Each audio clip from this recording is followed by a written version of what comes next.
This is episode 528. And today we're going to be talking about how to make life more interesting.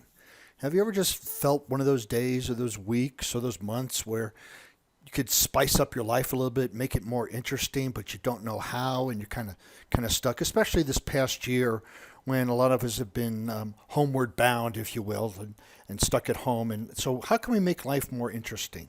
So it's helpful to view life as just a series of tests to be solved. And that some of these tests were created by your own choices, right? If we take responsibility for our results, we have some actions that come into our life, and we have created these tests. And others are the result of randomness. But if we can start to look at life as a series of tests to be solved, then either way, the test still has to be taken and passed. So it might be a test for your cleverness. Another day, it might be a test for your perseverance. This viewpoint makes life a little more interesting and less threatening. So, if you're out and you're in traffic, it could be this a test for your patience, right? So if we look at all these tests that are being presented to us, we can then look at life with a little bit more interesting focus.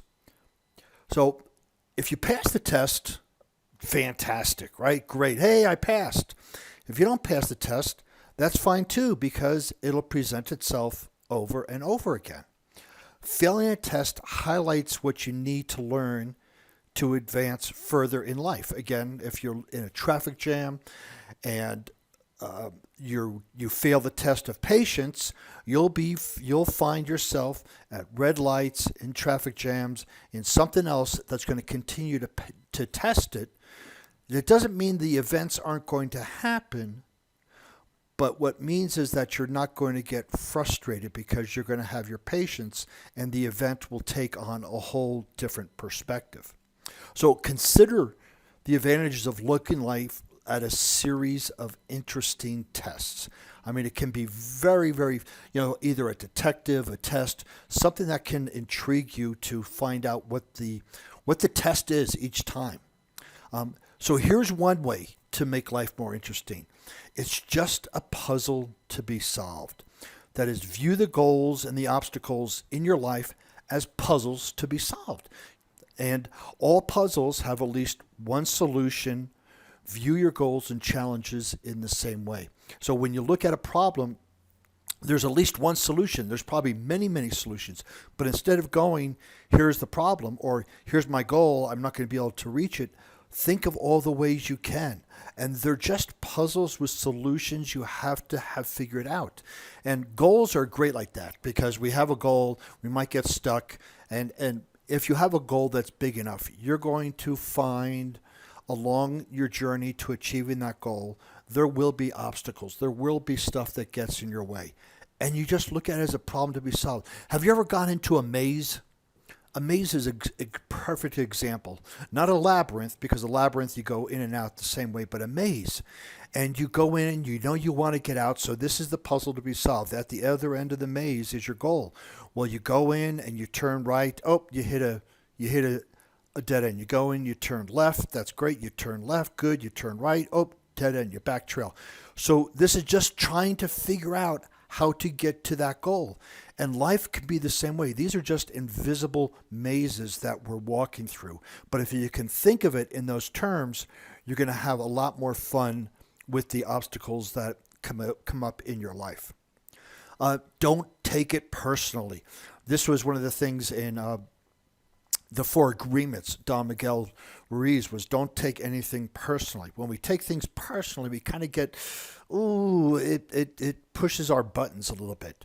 But you're not too hard on yourself if you can't get the last word in or two in a crossword puzzle. I mean, just don't get too hard on yourself. It's not personal. It's like, why can't I figure this out? Why can't I get this word? Why can't I do this? And we get upset. It's not personal. It's not about you. You might feel a little frustrated, but you don't feel like a complete failure. So there's a difference, right? Of, why can't I figure it out? I'm no good at this. Or, wow, that was an interesting crossword puzzle. I'll have to read more to find out, to increase my vocabulary. You might not solve the puzzle in your life immediately, but there's no reason to take it personally. And this can happen especially with obstacles, right? We going after goals. Sometimes we hit one thing after another, after another, after another. We're going, why is this happening to me?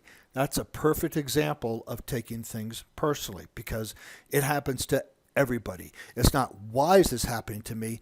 How can I learn from this so it doesn't happen again?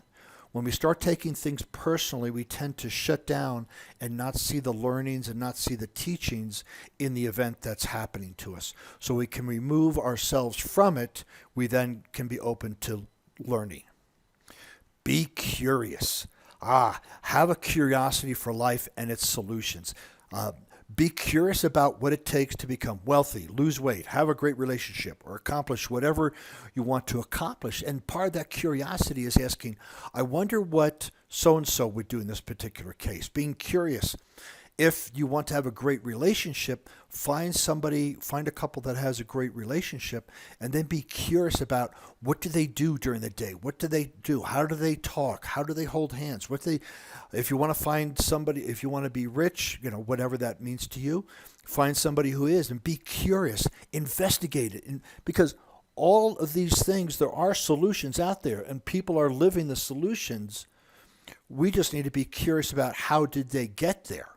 And that curiosity is part of finding the solution. If we don't look at these people as being successful in our eyes, and successful again is a matter of opinion, but if we don't look at them as having the solution, we'll put it this way, they have the solution, and if we don't look at them for having the solution, just say, oh, they're lucky or this, that, we're not going to come up with the solution. But if this couple or this person has the solution that we're looking for, it benefits us to be curious about how is it this person got to where they are, and what books did they read, what actions did they take, how did they think, and be curious about the success or the outcomes that you desire. Create a plan and see if you're correct. So when you had a test in high school, you probably prepared for the test, and then you took the test, and then you found out if you were correct or how much percent you were correct, 80%, 90%, but you took a test and you got some feedback from it. As an adult, you can formulate a plan, put it into action, and then find out if you're correct or not. What this means is, again, there is no failure, there's just feedback. But again, we're trying to make life interesting, not a burden and not frustration. So we want to achieve a goal. We put a plan together and we execute the plan and we don't get the goal. Well, that's just the feedback. So we know that this way did not work. So now we try another way, and then we try another way. But we create this plan about it from a curiosity perspective, and seeing obstacles as puzzles to be solved or challenges to be overcome. We then can create a plan, see if it works, and then create another plan. Imagine all the explorers, right, who found their way through different countries and different lands. They didn't just do it the first time. They had to create a plan, oh, that didn't work. Let's go back and try it next year. Oh, that didn't work. And they kept going. But they created a plan to see if it would work, and then they executed that plan. Master the art of failing. Now, failing is when you absolutely give up. When you give up and stop and don't get a learning from it and you just get frustrated, that is true failing. But most of the time, just because we don't succeed at something, it doesn't mean that we are failures. So life is a little trickier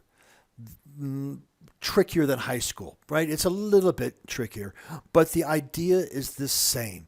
Your results will teach you what you need to learn. Your results show you how you need to spend your time going forward. Again, there is no failure, just feedback. If we want to achieve something, and hopefully you're listening to this podcast because you have goals that you want to achieve, you have something that you want to achieve, the more you fail, the more you don't succeed, the closer you are to succeeding.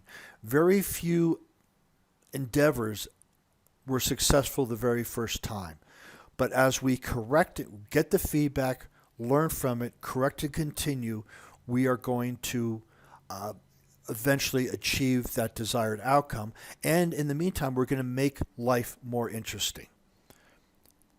So life doesn't have to be viewed as a threatening place where your ego is constantly under fire, or your ego is frustrated, or your ego is, I got to defend myself. That, life is not like that. That's how we make it up in our heads. But just see life as a series of tests, puzzles, or challenges to overcome. I mean, it really is. And with every time we overcome something, we learn from it. So life is learning. And as long as you try, you'll learn something and eventually be victorious. Everything is just a test, or a test to see what we've learned. And then we take the result and we learn. So there's a test and learning. And that can make life so much more fun and so much more adventurous.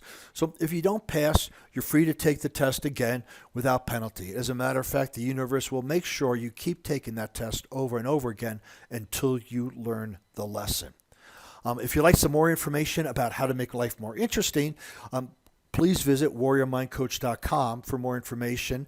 And while you're there, scroll down to the bottom of the page and hit the introductory consultation, and we can chat more about how to make life more interesting, or about setting goals, or about what's really holding you back from what you desire.